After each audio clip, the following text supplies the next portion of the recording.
Bonjour et bienvenue à Backstage avec Michel Grenier. Aujourd'hui, on va parler de vol de gag et ça commence maintenant.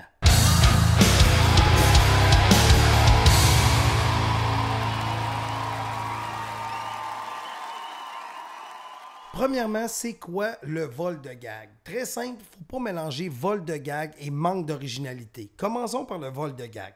Un vol de gag, c'est une séquence, un petit bout qu'un humoriste va prendre délibérément de la part d'un autre humoriste pour l'insérer dans son spectacle et il pense qu'on s'en rendra pas compte parce que l'autre humoriste de qui a pris ça est moins connu ou vient d'un autre pays.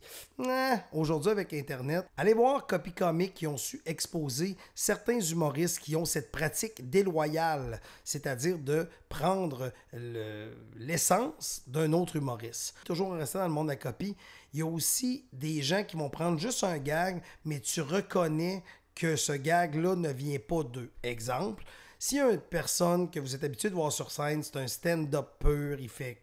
Je vais prendre, mettons, l'exemple de... Je ne vais pas prendre d'exemple, finalement. Donc, je vais me mettre dans la map. Mais si un humoriste arrive sur scène et normalement, cet humoriste-là fait du stand-up pur, donc c'est-à-dire micro, main tout le temps. Et soudainement, il arrive avec une espèce de tour de magie weird. Tu sais, tu peux te demander, puis il continue en stand-up après. On peut se demander comment ça qu'il sort de son style pendant une minute. Est-ce que cet artiste-là aurait pris cette idée-là ailleurs? Selon moi, c'est les deux façons qu'on peut copier un artiste. C'est-à-dire soit en prenant, vraiment en allant dans quelque chose qui n'est pas ton style normalement, ou en y allant d'une séquence de gags. Et la séquence de gags, j'ai une théorie pour ça, j'appelle ça la théorie du baseball. 3 prises, you're out. Même chose pour l'humour. 3 gags, you're out. Premier gag, ça se peut d'écrire le même gag, mais ça, selon moi, c'est un manque d'originalité et non de la copie. Deuxième gag, pareil. Ça commence. 3, tu copies. Il y a trop de gags de suite identiques pour clamer l'innocence. Je pense que quelqu'un qui a 3 gags qui suivent, qui sont identiques à ce que vous avez vu ailleurs, malheureusement, c'est copié. Maintenant, on va attaquer le sujet du manque d'originalité. Parce que les gens, souvent, vont mélanger humour copié et manque d'originalité. Je vais donner des exemples ici. En plus, vous allez voir droit à mon humour qui est incroyablement drôle. Présentement, sur scène, il y a beaucoup d'humoristes émergents qui vont arriver avec un gag qui va comme suit. Par applaudissement, qui me connaît? Puis là, personne applaudit parce que personne ne te connaît. Et soudainement, il dit « Ouais, ma carrière va bien. » C'est cliché. Ça fonctionne tout le temps, mais c'est cliché. Il faut comprendre que l'humoriste, son travail, quand il arrive sur scène, c'est quand même énervant d'être en avant des gens. Et les gens veulent atteindre le rire le plus rapidement possible. Et pour le moment, c'est ce gag cliché-là qui leur a permis de accéder au rire le plus rapidement possible. Donc, ils l'utilisent. Est-ce que c'est original? Non. Est-ce que ça fonctionne? Oui.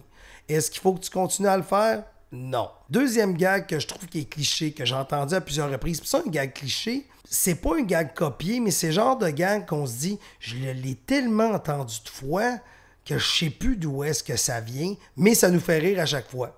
Mon prochain exemple en est un bon. Souvent, il y a des gens qui vont prendre des noms de villes ou des noms de pays ou des noms, et ils vont faire « je suis allé dernièrement à Rimouski », Rimouski qui veut dire en algonquin, là où c'est OK de marier sa cousine. Je vais vous laisser le temps de rire car c'est très hilarant. C'est un gag qui est cliché. Est-ce que ça fonctionne? Oui. Est-ce que tu devrais continuer de le faire? Non. Je vous dis pas d'arrêter de faire des gags clichés, ceux qui en font. Je vous dis juste que vous n'êtes pas original. C'est ça la différence. L'humoriste, c'est un peu comme un magicien de la blague.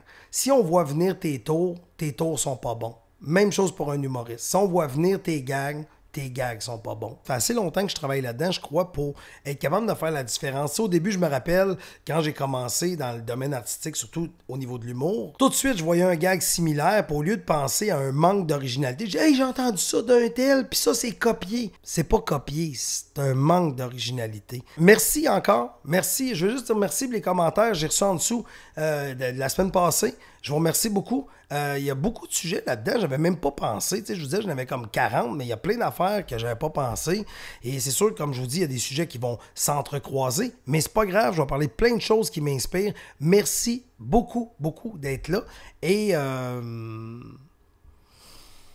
C'est ça la vie. Pou, pou, pou, pou, pou, pou.